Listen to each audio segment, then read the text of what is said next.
Hello everyone, it's Robert at the Sampleist, and today we'll be checking out BioRhythms by Zero G. BioRhythms is a library that brings a wide variety of loops, mixing it with various methods in the box to give you a versatile beat machine.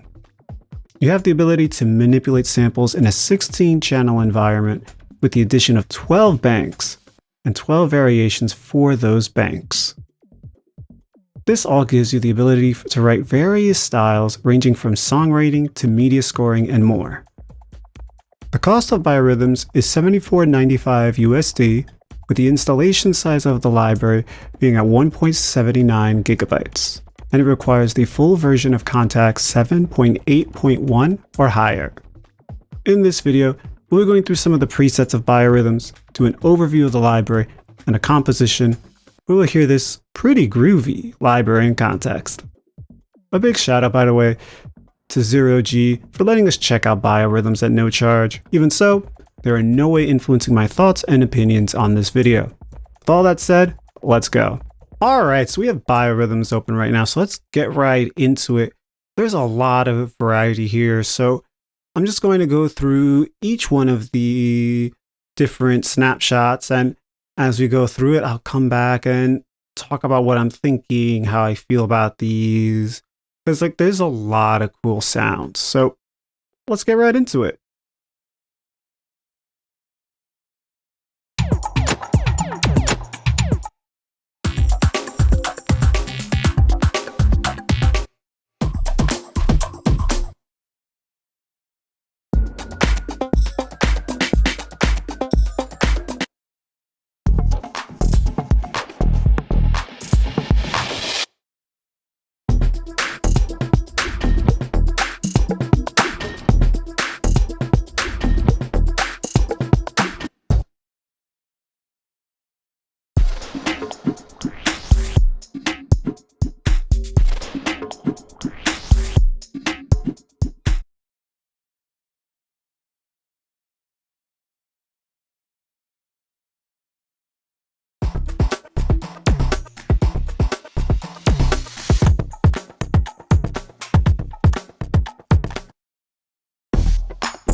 So as you can hear, there's a lot of cool different loops and really sweet rhythms that you could easily just change from the 12 different keys on the right side, where you see the blue keys over here. And whenever I press the red keys here, our key switches, we'll get to a different one of these settings here and a different variation within each setting. So let's keep going, because we got several more to go. Let's check out the hall mix.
Yeah, as you can see, as we keep going, there are some really cool different ideas here. I really like this drum room so far. Electric is also really cool, but this drum room really is something I might be using quite a bit. Spectral is fun. Concrete, the beginning one right out the box, is also filled with some really nice ideas for me. I'm sure a lot of people watching this might have different ideas.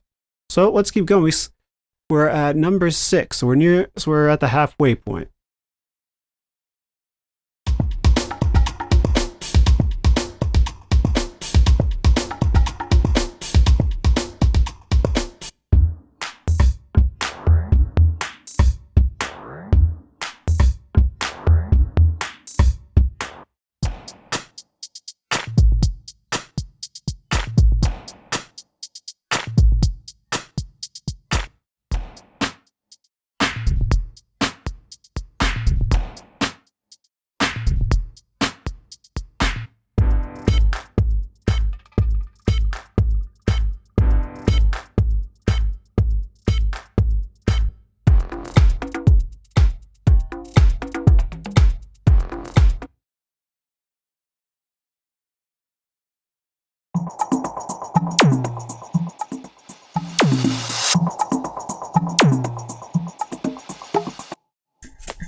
Something I should mention as we go along, you'll see this changing as I play a variation.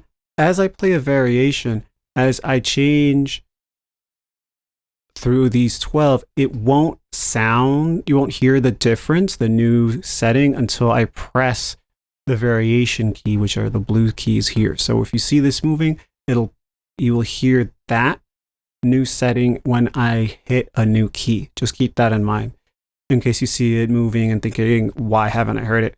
It's something cool because then you get to key around, you get to still hear what you're playing from that last setting and see if you really like it and all that. And if you want to try something else, you could just try a different setting here and see what you can do. So yeah, let's keep going. Really cool stuff.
So yeah, this is just a brief walkthrough of the different variations we have here, which are 12 here from the different settings, and another 12.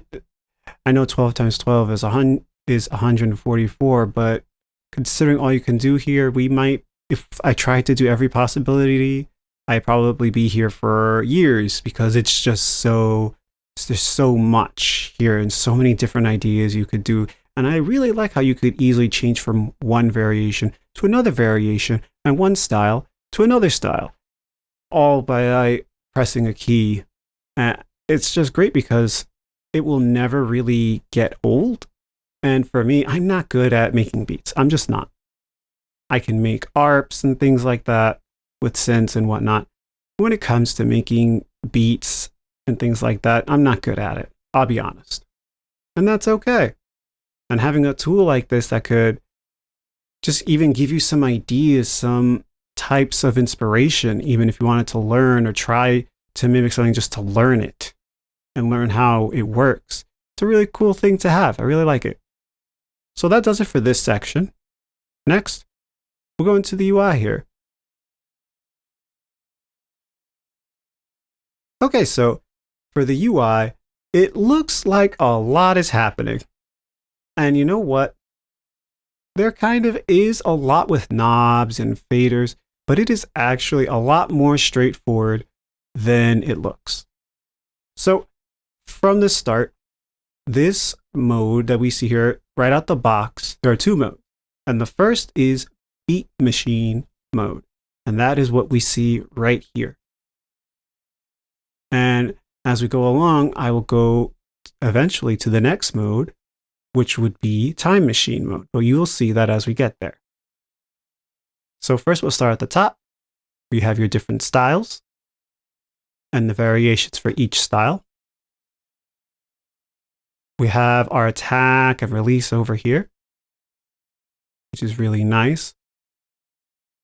We have our visual field over here that shows you each type of slice, each type of area over here, which is nice. And then we have our envelope here and our format.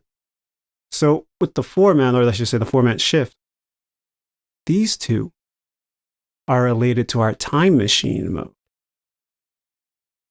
which is that over here. And once we're done going over it, I will play around with the different settings so you can hear what I mean. Let's toggle that off. So for this, we just have the read button screen here. So once I turn this on, everything I mess with down here will show what I'm changing, which is very nice. We'll leave that on. Oh no, we'll turn that off. This preset button will let you load and toggle on and off the preset mix that we have selected from the snapshot and everything else. So if you have this on, you'll have the preset mix options down here. You can turn that off, or if you want, you could press this button that brings everything from scratch. So it just resets everything. You could start from scratch, make something different, mess around. This button turns things to time machine. Then we have the user button. So with this, you can really vary things. You can mess with things. And as you can see, the variation knob here gets turned on and off. We'll get there. So for this, which is enabled once you press user mode, it lets all these be randomized. So when you press a key,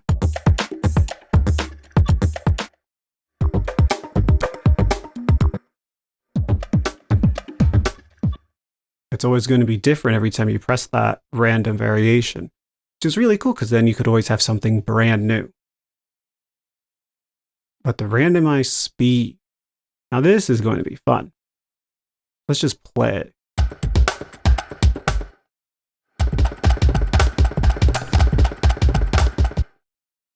As you can see, it's adjusting or randomizing the speed knob down here. and adjust the speed of each channel, which is their own instrument. I've already gone over this, which will make everything go back to from scratch. And now for this link button, what it does is it links all the channels together. So if you adjust a parameter for one, it adjusts the parameter for all of them.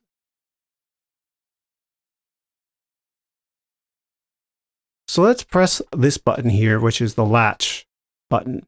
So with the latch button, what it'll do is basically act as a sustain key, or a sustain pedal, I should say. So if you press a key,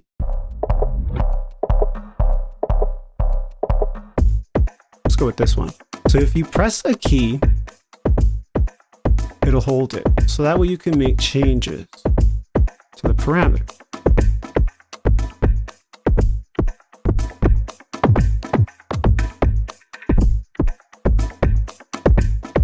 Pretty cool. Now, I have it on time machine mode. So let's see what happens if I adjust parameters for the time machine mode. Let's unsolo some of these. See what happens here.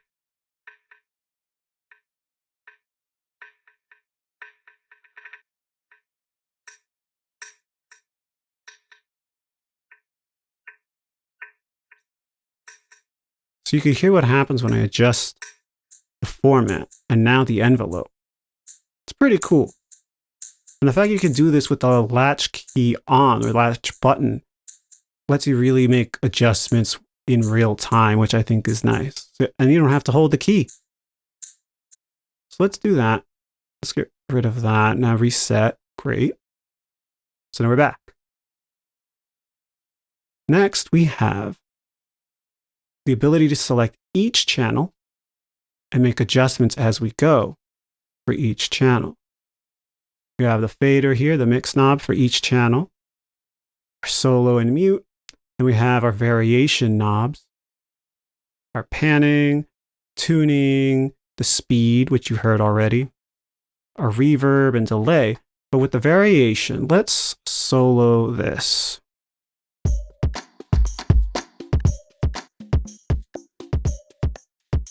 Almost there. So with that, as you can see, when I adjust the variation knob, it gives us a different sound. And you can do that per channel to have something different each time. So we can have a different loop each time that you change the variation knob. It will always be slight, because if you change only one, if you change all of them, then you can end up with a totally different type of sound, which is really sweet. Next, we have our EQs, our compressor, transient master, the tape, the lo-fi, and all this other good stuff, the modulator, the reverb. You can adjust it more here. A lot of choices, which is nice. And of course, our limiter. Transparent limiter, I like that. So yeah, it looks like there's a lot going on. It really does.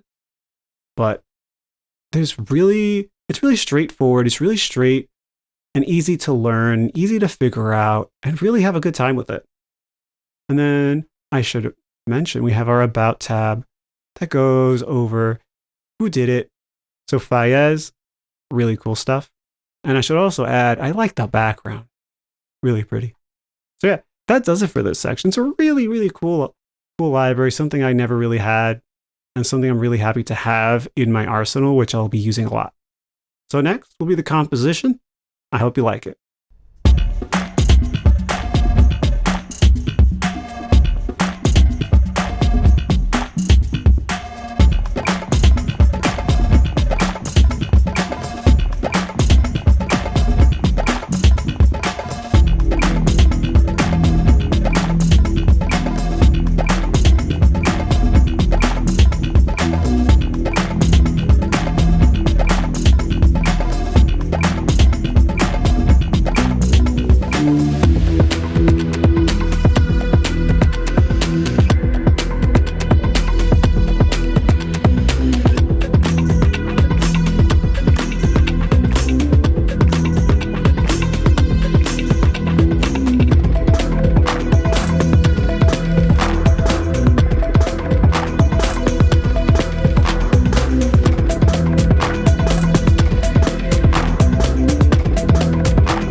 So my final thoughts on BioRhythms is it's very good to have, especially if you're not good with making beats like I am.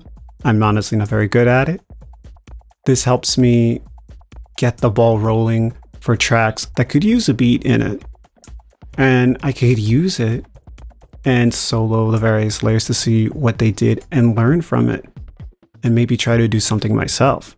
I like to use tools like this for writing and also for inspiration. These as teaching tools are very nice. People sometimes bash using loops, but I think they're a very good tool if you want to learn. And for me, the way that this is set up, you could easily use it. And the fact that you can have all these different options makes it a very powerful tool. So yeah, that's it for this video. Please like this video and subscribe to the Sampleist and comment below what you think of this library, how you use it, how you feel about it, what your favorite samples are in it, what your favorite loops are. Anything that pertains to this, because it's a really cool library and a really good job by 0G on this. So yeah, happy writing.